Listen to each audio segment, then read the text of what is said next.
தப்பு தான் சுரபி. அதுக்காக நீ எங்களை இந்த அளவுக்கு பழி வாங்காத ப்ளீஸ். எங்களை மன்னிச்சிடு. இப்ப மட்டும் நீ எங்களை மன்னிக்கலனா கண்டிப்பா என் பையன் வருணுக்கு நந்தகுமார் சார் கிட்ட கிடைச்சிருக்க வேலை கைவிட்டு போயிடும். ஸோ எங்க குடும்பம் நல்லதுக்காவது எங்களை மன்னிச்சிட்டேன்னு சொல்லு. அப்பதான் என் பையனோட வேலை இங்க நிரந்தரமா இருக்கும். தயவு செஞ்சு சார்கிட்ட சொல்லு சுரபி என்று கெஞ்ச, சுரபிக்கு அவர்களை பார்க்க கோபமாகத்தான் இருந்தது. அதே சமயம் அவள் என்ன செய்வது, இவர்களை மன்னிப்பதா வேண்டாமா என்று குழம்பவும் ஆரம்பித்தாள்.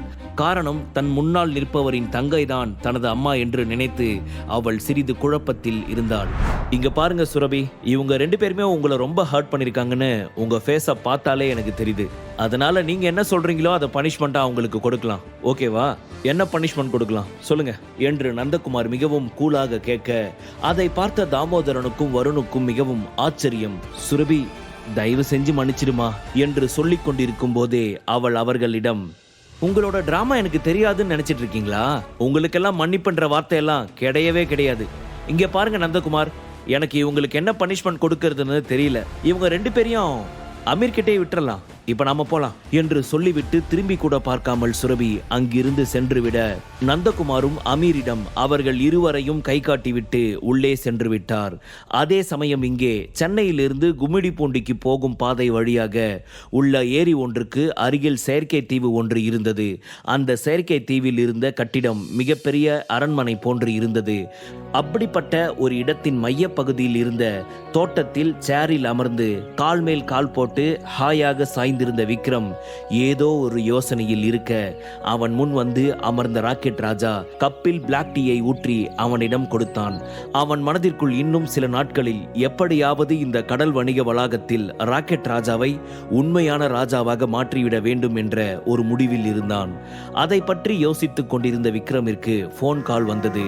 அதில் தெரிந்த நம்பரை பார்த்ததும் விக்ரமின் முகம் பதட்டமானது. எதிரே இருந்த ராக்கெட் ராஜாவால் கூட அவனது முகத்தில் தெரிந்த பதட்டத்தை புரிந்து கொள்ள முடிந்தது. காலை அட்டன் செய்த விக்ரம், ஹலோ தாத்தா சொல்லுங்க, என்ன கால் பண்ணிருக்கீங்க என்று பதட்டமாக கேட்டான். எதிர்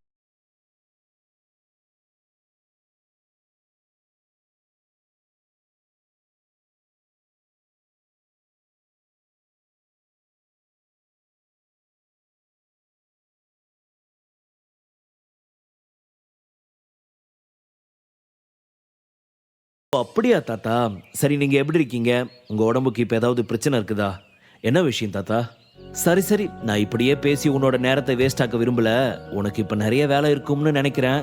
உன் வேலையெல்லாம் முடி, அப்புறமா நானே உன் கூட கண்டிப்பா வந்திருக்கத்தான் போறேன். நீ வேணான்னு சொன்னாலுமே நான் உன்கிட்ட ஓடி வந்துடுவேன் என்று அவர் சொல்ல, கண்டிப்பா தாத்தா, என்னோட எல்லா வேலையும் முடிச்சது அப்புறமா நான் எப்பவுமே உங்களை என் கூட வச்சுக்கிறேன் என்று சொல்ல, எதிர்முனையில் இருந்த ஆதித்யாவின் சந்தோஷம் கலந்த சிரிப்பு சத்தம் மட்டுமே கேட்டது. விக்ரமும் ஏதும் பேசாது அமைதியாய் இருக்க, அன்னைக்கு நீ ஹாஸ்பிட்டல் என்ன பார்த்துட்டு போகும்போது உள்ள ஒரு பொண்ணு வந்தாலே, அவ யாருன்னு உனக்கு தெரியும் தானே என்று கேட்டார் ஆதித்யா. தெரியும் தாத்தா, ஆரம்பத்துல நான் அது யாருன்னு தெரியாம தான் இருந்தேன். எனக்கு ரொம்ப நல்லா ஞாபகம் இருக்கு தாத்தா. ஆனா அவளை பார்த்தப்போ நான் ஏன் இதை மறந்துட்டேன்னு தான் எனக்கு தெரியல என்று சொல்ல, அவர் சிரித்துக்கொண்டே, இப்போ உன்னை பார்க்கறதுக்காக சென்னை வரேன்னு சொல்லியிருக்கா. இந்நேரம் ஃப்ளைட் ஏறி இருப்பான்னு நினைக்கிறேன். ஒருவேளை அவ அங்க வந்துட்டானா அவளை நீ பத்திரமா பார்த்துக்கணும். அது மட்டும் இல்லாம அவ உன்கிட்ட ஏதாவது ஹெல்ப் கேட்டானா கண்டிப்பா அவளுக்கு நீ செஞ்சு கொடு என்று சொல்ல, கண்டிப்பா தாத்தா, நீங்க சொல்லி அதை நான் கேட்காம இருப்பனா என்று சொன்ன விக்ரம் தன் மனதிற்குள், இப்போ நமக்கு இருக்கிற ஒரே ஒரு சொந்தம் நம்ம தாத்தா மட்டும்தான். ஸோ அவர் ஆசையை கண்டிப்பா நான் நிறைவேற்றுவேன் என்று மனதிற்குள் முடிவெடுத்தவன் அதன் பின் சிறிது நேரம் தன் தாத்தாவிடம் பேசி சிரித்துவிட்டு தனது போன் காலை கட் செய்தான்.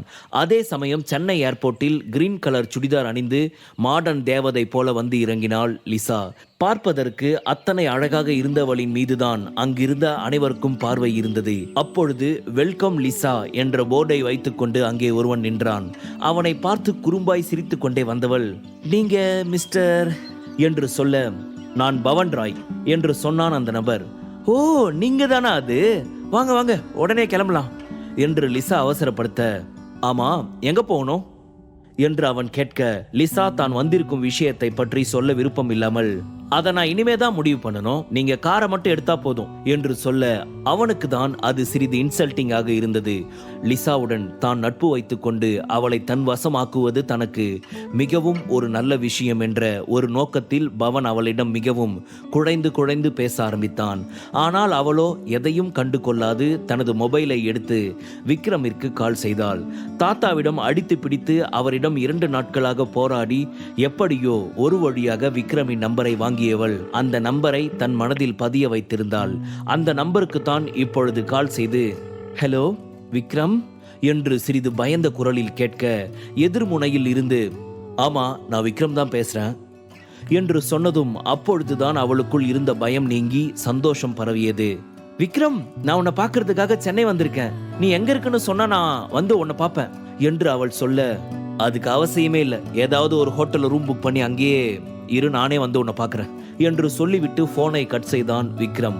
அவன் தன்னை மீட் செய்ய வருகிறான் என்று சொன்னதை கேட்டதுமே லிசாவிற்கு அத்தனை ஒரு சந்தோஷம். ஆனால் அடுத்து அவள் அதற்காக தேங்க்ஸ் சொல்லும் முன்பே போனை கட் செய்து விட்டான். இரிட்டேட்டிங் இடியட், எப்ப பாரு இப்படிதான் பண்றான் என்று போன் மீது தன் கோபத்தை காண்பித்தாள். இங்கே விக்ரமோ, இந்த லிசா கூட நம்ம ஃப்ரெண்ட்ஷிப் வச்சுக்கிறது எனக்கு சரிதான்னு தோணுது. பூபதி ஃபேமிலி பத்தி நான் நிறைய விஷயங்களை தெரிஞ்சுக்கணும், அவங்களால எனக்கு ஒரு வேலை ஆக வேண்டியிருக்கு, அப்படி இருக்கப்போ அவங்களோட செல்ல பேத்தி கூட ஃப்ரெண்ட்ஷிப் வச்சுக்கிறது தப்பே இல்லை, இது ஒரு ட்ராக்ல போகட்டும் என்று யோசித்தவன் அவளை பார்ப்பதற்காக அவள் சென்ட் செய்திருந்த ஹோட்டல் அட்ரஸுக்கு சென்றான். அப்பொழுது அங்கு இருந்த வரவேற்பாளர் பெண் விக்ரமை உள்ளே விடாமல், நீங்க யாரை மீட் பண்ணணும் என்று கேட்க, நான் லிசா பூபதியை மீட் பண்ணணும் என்று சொன்னதுமே லிசாவின் பெயரை கேட்ட அந்த பெண் சிறிது மரியாதையுடன், ஓகே சார், மேடம் இப்போ 25th ஃப்ளோர்ல 256 ரூம்ல இருக்காங்க என்று சொல்லி அனுப்பி வைக்க அவன் நேராக அங்கே போக போன சமயம் 2 பெண்ணின் குரல் அவனை தடுத்தது. யார் இவன், பார்க்க லோக்கலா இருக்கான், எப்படி நம்ம ஹோட்டல் உள்ள வந்தான் என்று சம்யுக்தா ராய் சொல்ல அதை கேட்டு திரும்பிய விக்ரம் அவளை கேள்வி பார்வை ஒன்றை பார்க்க, சம்யுக்தா அருகில் இருந்த கிருத்திகா, நான் சொன்னல ஷாம், புருஷோத்தமன் ஃபேமிலியில ஒரு லோக்கலான மருமக இருப்பான்னு, அந்த லோக்கலான ஆள் இவன் தான் என்று சொல்ல, என்னது இவனா என்று அவனை மேலும் கீழும் பார்த்த சம்யுக்தா, ஆளு நீ சொன்ன மாதிரி லோக்கலா இருந்தாலும் பார்க்க அழகாதான் இருக்கான் என்று சொல்ல அதை கேட்டு கோபமான கிருத்திகா, இங்க பாரு ஷாம், இவன் இப்படி அழகா இருக்கிறதால தான் சுரபி மாதிரி பெரிய வீட்டு பொண்ணுங்களை மடக்கி போட்டு இவன் ஆட்டம் காட்டுறான் என்று சொன்னால் அந்த வார்த்தைகள் விக்ரமிற்கு கோபத்தை வரவைத்தது. ஹேய், நீங்க எல்லாம் என் லிஸ்ட்லயே இல்ல, எதுக்கு இப்ப வாண்டடா வந்து ஆஜராகிறீங்க என்று திமிராக கேட்க, என்கிட்ட பேச யோசிக்கிற அளவுக்கு அப்படி என்னமா ஸ்டேட்டஸ் வச்சிருக்கீங்க உங்க வாட்ஸ்அப்ல, டுடே மௌன விரதம்னா என்று அவன் நக்கலாக கேட்க அதை கேட்ட இருவருக்கும் கோபம் வந்தது. ஹே மிஸ்டர், இந்த கவுண்டர் விடுற வேலையெல்லாம் இங்க வேணாம் என்று கிருத்திகா சொல்ல, அப்போ உன்னை அன்னைக்கு செமத்தியா கவனிச்ச ஸ்டீஃபன் கிங் இடத்துக்கு அனுப்பட்டுமா, அது உனக்கு ஓகேவா கீர்த்துமா என்று அவள் அடிவாக்கியத்தை சொல்லி காட்ட அது அவளுக்கு அசிங்கமாக இருந்தது. தன் காலால் தரையை ஓங்கி மிதிக்க, ஹே பார்த்து கீர்த்துமா, நீ இருக்க வெயிட்டுக்கு இன்னும் 2 மிதி சேர்த்து மிதிச்சா பூமி 2ஆ பொளந்து உள்ள போயிட போற என்று சொல்லி அவன் சிரிக்க, சம்யுக்தா கிருத்திகா இருவரின் கோபமும் இன்னும் அதிகமானது. ஆனால் அவர்களால் அவனுடன் வாய் பேச முடியவில்லை.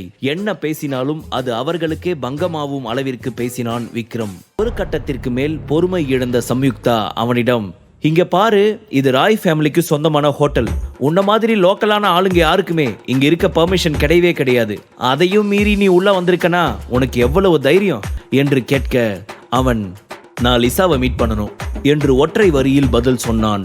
சம்யுக்தாவிற்கு அவன் வாயிலிருந்து வந்த அந்த வார்த்தையை கேட்டு அத்தனை அதிர்ச்சியானது. என்ன விக்ரம், சௌந்தர்யா மாதிரி நல்ல அழகான பணக்கார பொண்ணுகளை உன்னோட கைக்குள்ள போட்டுக்கிட்டு உன் காரியத்தை சாதிச்சுக்கிட்டே இருக்கியே, அந்த மாதிரி இப்ப லிசாவையும் கரெக்ட் பண்ணலாம்னு நினைச்சிட்டு இங்க வந்தியா? அதுக்கெல்லாம் சான்ஸே இல்லை.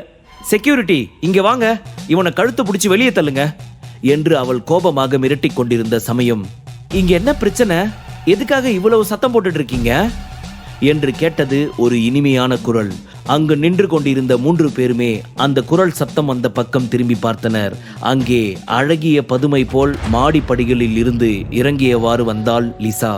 அவளை பார்த்ததும் வேகமாக அவளிடம் ஓடி சென்ற சம்யுக்தா, ஹே லிசா, இங்க ஒரு பிரச்சனையும் இல்ல, இதோ நிக்கிறானே இந்த லோக்கல், இவன் உன்னை தெரியும்னு உன்னை பார்க்க ஒரு ரூம்க்கு வர ட்ரை பண்ணிட்டு இருந்தான், அதான் செக்யூரிட்டிஸ் கிட்ட சொல்லி இவனை கழுத்தை பிடிச்சி வெளியே தள்ள சொல்லிட்டு இருந்தேன், என்று அவள் திமிராக சிரித்துக்கொண்டே சொல்ல விக்ரமை அவள் தரக்குறைவாக நடத்தியது லிசாவிற்கு கோபத்தை வர வைத்தது. ஸ்டாப் இட் சம்யுக்தா என்று கோபமாக கத்தினாள் லிசா. உனக்கு எவ்வளவு தைரியம் இருந்துச்சுன்னா நீ என்னோட ஸ்பெஷல் கெஸ்ட் விக்ரமை இவ்வளவு மோசமா ட்ரீட் பண்ணுவ என்று அவள் சொல்ல, அவள் விக்ரமை ஸ்பெஷல் கெஸ்ட் என்று சொன்னதை கேட்ட கிருத்திகாவிற்கும் சம்யுக்தாவிற்கும் அத்தனை ஒரு அதிர்ச்சியானது. இவளுக்கு என்ன பைத்தியமா என்று மனதிற்குள் நினைத்த கிருத்திகா மெதுவாக அவளிடம் சென்று, இங்க பாருங்க லிசா, நீங்க இவனை தப்பா புரிஞ்சு வச்சிருக்கீங்கன்னு நினைக்கிறேன். இவனுடைய வேலையே பொண்ணுங்க எல்லாரையும் ஏமாத்தி தன்னோட கண்ட்ரோல்குள்ள வச்சுக்கிட்டு அவங்க கிட்ட இருக்க பணத்தையும் பிடுங்கிறது தான். அதனால இவனை பத்தி முழுசா தெரிஞ்சுக்காம ஏமாந்து போயிடாதீங்க. ப்ளீஸ், நான் சொல்றத கொஞ்சம் கேளுங்க என்று கிருத்திகா அவளுக்கு அட்வைஸ் செய்வது போல சொல்ல அது லிசாவிற்கு மேலும் கோபத்தை வர வைத்தது. ஏய், நீ யாரு என்கிட்டயே அதை பண்ணணும் இதை பண்ணணும் சொல்றதுக்கு? உனக்கு என்ன ரைட்ஸ் இருக்குது? இதுக்கு மேலையும் இவரை பத்தி இது மாதிரி எல்லாம் பேசின அடுத்து பேசுறதுக்கு உன் நாக்கு இருக்காது. நான் அதை கட் பண்ணிடுவான் பாத்துக்கோ என்று சொன்னவள் இப்பொழுது சம்யுக்தா பக்கம் திரும்பி, என்ன சம்யுக்தா, என்ன டிஸ்டர்ப் பண்ணி என்ன நிம்மதியா இருக்க விடக்கூடாதுன்றதுக்காக தான் எனக்கு இந்த ஹோட்டல்ல ரூம் புக் பண்ணிட்டு இவ கூட சேர்ந்து கத்திக்கிட்டு என் நிம்மதியை கெடுத்துட்டு இருக்கீங்களா என்று பல்லை கடித்து கொண்டு கோபமாக கேட்டாள் லிசா. இதை கேட்ட சம்யுக்தாவிற்கு நிலைமை கைமீறி போய் கொண்டிருப்பதாக தோன்றியது. கிருத்திகா இதற்கு மேலும் இங்கே இருந்தால் நிலைமை கைமீறி போய்விடும். அதற்கு முன் அவளை இங்கிருந்து அனுப்புவது மட்டுமே நல்லது என்று யோசித்தவள் கிருத்திகா பக்கம் திரும்பி, ஏ கிருத்திகா, உனக்கு கொஞ்சம் கூட அறிவே கிடையாதா? லிசா கிட்ட என்ன பேசணும்னு யோசிச்சு தான் பேசணும். உனக்கு புரியாதா?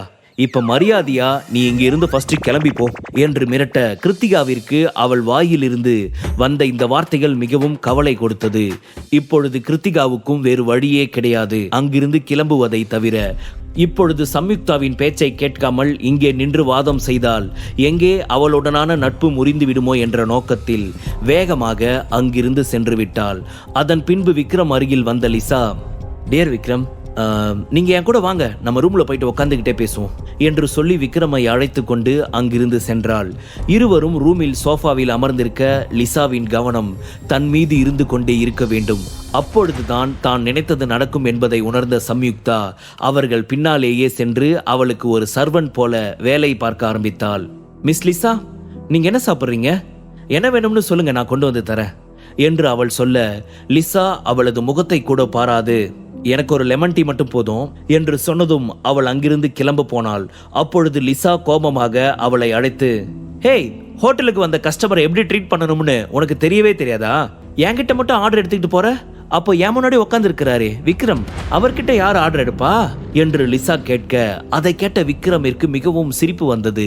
விக்ரம், உனக்கு என்ன வேணும் என்று கேட்க, எனக்கு நல்லா ஜில்லுன்னு பழைய சாதமும் அதுக்கு தொட்டுக்க கருப்பட்டி, கூடவே ஸ்லைஸா கட் பண்ண மாம்பழம், இது எல்லாம் இருந்துச்சுன்னா நல்லா இருக்குன்னு தோணுது. இது எல்லாத்தையும் ரெடி பண்ணி கொண்டு வா என்று வேண்டுமென்றே அவளை வம்பிழுப்பதற்காக சொல்ல அவன் சொன்னதை எல்லாம் கேட்டு முகம் சுளித்த சம்யுக்தா, வாட், பழைய சோறா? இது ஒன்றும் தள்ளுவண்டி கடை கிடையாது, ஸ்டார் ஹோட்டல். நீங்க கேட்டது வேணும்னா அதோ அந்த மரத்தடியில ஒரு தள்ளுவண்டி கடை இருக்கும், அங்க போய் அவங்க கிட்ட நீ கேட்கிற லிஸ்ட் எல்லாம் கிடைக்குதான்னு கேட்டுப்பாரு என்று சொல்ல, ஓகே லிசா, நான் போய் தள்ளுவண்டி கடையில எனக்கு ஏதாவது கிடைக்குதான்னு பார்க்க போறேன், நீ ரெஸ்டடு, நாம இன்னொரு நாள் மீட் பண்ணலாம் என்று சொல்லிவிட்டு அங்கிருந்து கிளம்புவது போல் போனான்.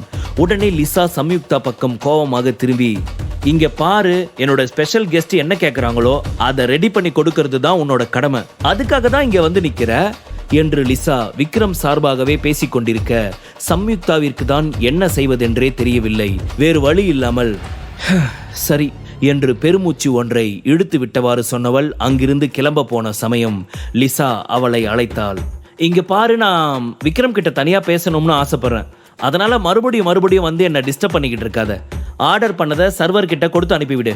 நீ வந்து என்ன டிஸ்டர்ப் பண்ணணும்னு எந்த ஒரு அவசியமும் கிடையாது, இது எனக்கு இரிட்டேட் ஆகுது என்று சொல்ல அவள் ஓகே லிசா என்று சொல்லிவிட்டு அங்கிருந்து சென்று விட்டாள். ஆனால் அவள் மனதிற்குள் இருந்த குழப்பம்தான் மிகவும் பெரிதாகி கொண்டே போனது. எப்படி இந்த விக்ரமுக்கும் லிசாவுக்கும் பழக்கமாகி இருக்கும்? அதுவும் இல்லாம அவனை டியர் விக்ரம்னு வேற கூப்பிடுறா. எனக்கு என்ன நடக்குதுன்னு புரியல. இருந்தாலும் இவன் இந்த அளவுக்கு பேசக்கூடாது. சாப்பிட்றதுக்கு காசு இல்லைன்னு சொல்றதை விட்டுட்டு பழைய சோறு கருப்பட்டி மாங்கான்னு கேட்டுட்டு இருக்கான். இதெல்லாம் எப்படி இந்த ஹோட்டலுக்குள்ள இருக்கும்? இடியட். இதை பத்தி யோசிக்கவே மாட்டானா? இருக்கட்டும், லிசா இருக்கிறதுனால தானே இவன் இப்படியெல்லாம் ஆடுறான். அவன் இங்கிருந்து போனதுக்கு அப்புறமா நான் இவனை கவனிச்சுக்கிறேன் என்று முணுமுணுத்தவள் தன் அருகே இருந்த செக்யூரிட்டியை கோபமாக அழைத்து, யோ செக்யூரிட்டி, பழைய சோறு உங்க வீட்டில் இருந்துச்சுன்னா எடுத்துட்டு வந்து இந்த ஆளுக்கு கொடு என்று அவன் காதில் கோபமாக கத்தியவள் அங்கிருந்து சென்று சோஃபாவில் அமர்ந்து தலையில் கை வைத்து கொண்டாள். இங்கே விக்ரமின் கண்களை இமைக்காது அழகிய புன்னகையுடன் பார்த்து கொண்டிருந்த லிசா அவனிடம், விக்ரம், ஃபர்ஸ்ட் ஆஃப் ஆல் ரொம்ப ரொம்ப சாரி என்று சிரித்து கொண்டே சொல்ல, விக்ரம், எதுக்கு இந்த சாரி, எனக்கு புரியலையே என்று கேட்க, அன்னைக்கு ஃப்ளைட்டில் உன்னை பார்த்ததுக்கு அப்புறம் நீ யாருன்னு எனக்கு தெரியல, அதனால தான் இந்த சாரி என்று சொன்னாள். நானும் தான் உன்னை பார்த்து யாருன்னு கண்டுபிடிக்க முடியல, அப்போ நானும் உனக்கு சாரி சொல்லணுமா என்று அவன் கேட்க, ஓகே லீவ் இட் என்று சிரித்து கொண்டே சொன்னவள், ஆமா விக்ரம், பாம்பே சிட்டில உனக்கு இருக்கிற பவரே வேற. அப்படி இருக்கப்போ எதுக்கு நீ இங்க சென்னையில இருந்துட்டு கஷ்டப்பட்டுட்டு இருக்கணும்? அப்படி இங்க என்னதான் உனக்கு ஸ்பெஷலான விஷயம் இருக்கு? நீ எதுக்காக இன்னும் உன்னோட ஐடென்டிட்டியை ரிவீல் பண்ணாம இருக்க என்று கேட்க, லிசா, நீ ஏன் என்னோட ஐடென்டிட்டியை ரிவீல் பண்ணணும்னு கேட்கற இல்லையா? அதுக்கான ஆன்சர் எனக்கே தெரியாது. என்னுடைய ஐடென்டிட்டியை ரிவீல் பண்ணணும்னு எனக்கு இன்னும் தோணவே இல்லை என்று சொல்ல, நீ ரொம்பவே இன்ட்ரெஸ்டிங்கான கேரக்டரா இருக்கிற விக்ரம். ஆமா, நீ எதுக்காக சென்னையை விட்டு பாம்பே வரமாட்டேங்கிற?